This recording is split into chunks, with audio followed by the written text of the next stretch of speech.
זה לא מגיע, ומחנק האשראי ממשיך ומעמיק בכל המדינות. זה לא מגיע, אבל למשל בארצות הברית, הנשיא אובמה עכשיו רוצה להפעיל תוכנית בעלות של 800 וכמה מיליארד דולרים, כדי דווקא לעזור למשקי הבית. זאת אומרת, הוא הולך לפתור את הפקק שם בארצות הברית. מי יפתור את הפקק אצלנו? אולי אלי, כשאתה תיבחר לכנסת. אבל זה היה במאמר מוסגר. כן. קודם כל נגיד בנוגע לתוכנית של אובמה. יש הרבה תקוות מהתוכנית הזאת. היא בעיקר מדברת על השקעה בתשתיות ועל אישוש הצריכה הפרטית. פחות טיפול לחייב את הבנקים ולתת השקעה. זה עשה בוש לפני חודשיים-שלושה. שפך את המיליארדים לבנקים, הציל חלק מהם, לא הציל את האחרים. עכשיו בא אובמה ושופך כסף לטובת משקי הבית. אומר, עזבו אותי מהבנקים עכשיו. עם בינתיים אפס הצלחות בכל מה שקשור לפתיחת מחנק האשראי. לא אישרו בכלל את התוכנית, אז עדיין יש אפס הצלחות. של אובמה. לא, תוכנית של פולסון שנועדה בהתחלה לטפל בדברים האלה, בינתיים לא עשתה שום דבר. ריבית ל-30 שנה למשכנתה בארצות הברית עומדת היום על 5%. זה כשהריבית המוניטרית עומדת על רמה של 0. אז נשאלת השאלה, אם הבנקים יש להם רמה של 0, ריבית קצרה, איך הריבית הארוכה ל-30 שנה עומדת על 5%? איך עושים את זה בישראל? אז בישראל הבעיה היא קשה, כמו שהיא קשה בכל המדינות האחרות בעולם. הכלים המוניטריים בעצם לא מועילים, כמו שראינו. הריבית ירדה ובינתיים זה לא עובד. יש רמיזות של בנק ישראל שהוא כבר מדבר על זה שהוא הולך להפעיל כלים נוספים, הוא דיבר על רכישת נכסים. אג"ח קונצרניות או... בתקשורת דיברו על אג"ח קונצרניות או ממשלתיות, לדעתי זה לא הולך לקרות כל כך מהר.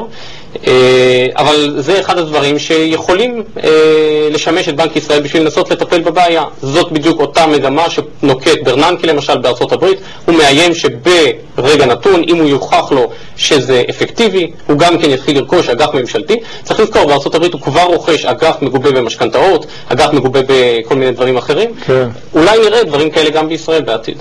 אני חוזר אליך, אלי.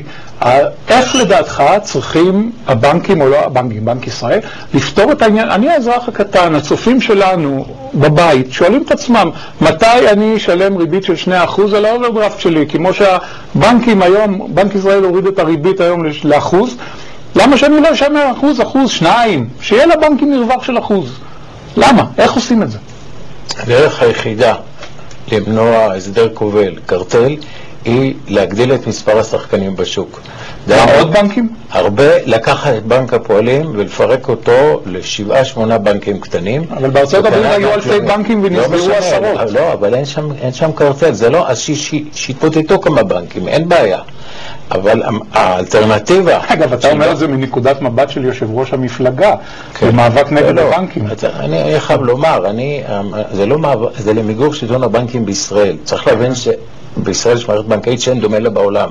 מבחינת הגודל, העוצמה והריכוזיות. אין דבר כזה בשום מקום בעולם. בוא נראה תשדיר שירות שלך, תשדיר בחירות, סליחה, לא תשדיר שירות, תשדיר בחירות שלך, על מה בעצם אתה מדבר כשאתה בא למגר את שלטון הבנקים? בבקשה.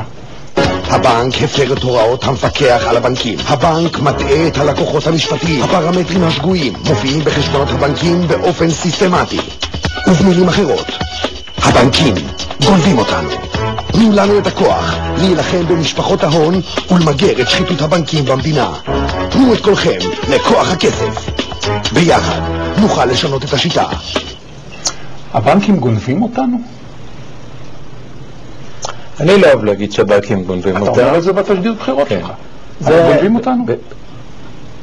לפני הרבה שנים ישבתי עם יהודי, בחור מאוד חכם שקוראים לו מרדכי למברג, סיפרתי לו מה הבנקים עושים, אמרתי, תראה איך הם גונבים.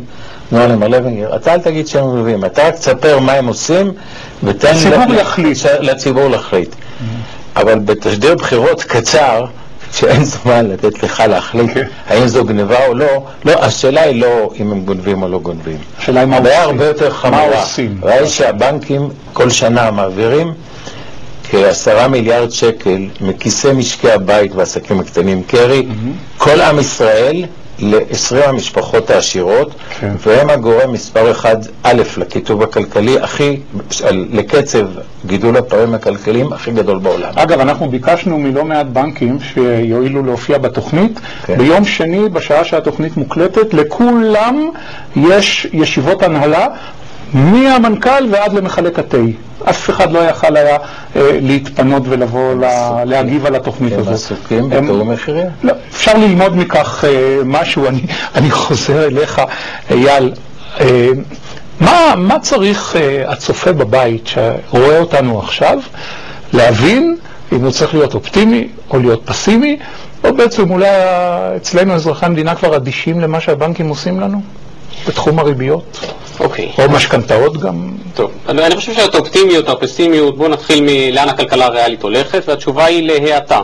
זה שוב לא מיוחד לישראל, תחזית המעודכן של קרן המטבע מדברת על כך שהעולם הולך כמעט ולא לצמוח, רק 0.5% צמיחה במהלך 2009, כאשר העולם המפותח... ישראל כמה הולכת לצמוח? ישראל יש תחזית של בנק ישראל שמדברת על צמיחה שלילית במשק. של 0.2 נדמה לי, אם אני לא טועה. 0.5? כן. התקנו את זה רק בשבוע האחרון. מינוס 0.2 למיטב ידיעתי. אוקיי. אבל שוב, צריך לראות את זה בקונטקסט הרחב. גרמניה הולכת להתכווץ במינוס 2.5%, בריטניה סדר גודל של מינוס 2%, ספרד מינוס 2%.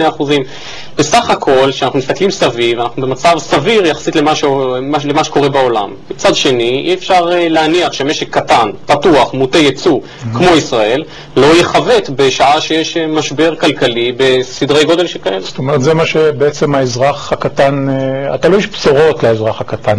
אין לי שאלה אחרונה, משכנתאות. אוקיי, זה לא הבנקים הגדולים, בנקים במשכנתאות, יש תחרות, יש הרבה בנקים במשכנתאות, גם שם הריבית לא יורדת, למה? ראשית, גם שם אין תחרות. כל הבנקים למשכנתאות, כמעט כולם, הם חברות בת של הבנקים הגדולים. כן?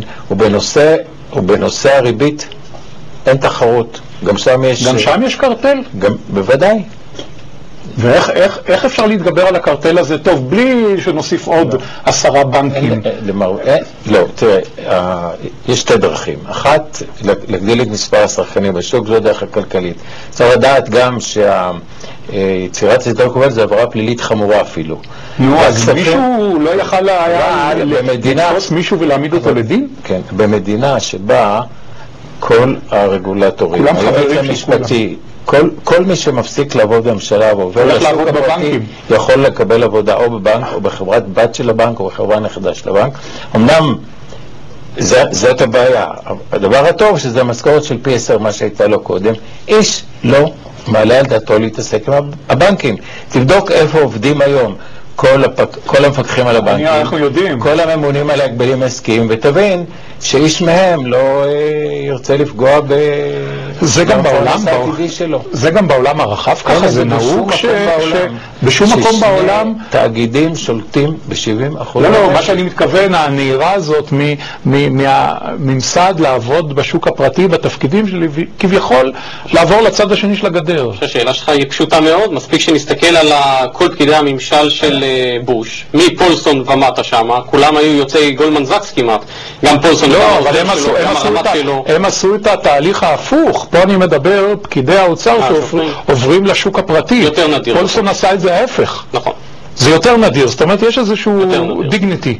לא יודע אם זה דיגניטי, זה פשוט סדרי גדלים הרבה פעמים במערכת הבנקאית, ואז אתה בא לעשות שירות לאומי ולא הפוך. טוב, אין לנו יותר זמן, אלי, אני מבטיח שאנחנו נזמן אותך לעוד תוכנית. תודה רבה. תודה רבה. עד כאן להפעם, שלום ולהתראות.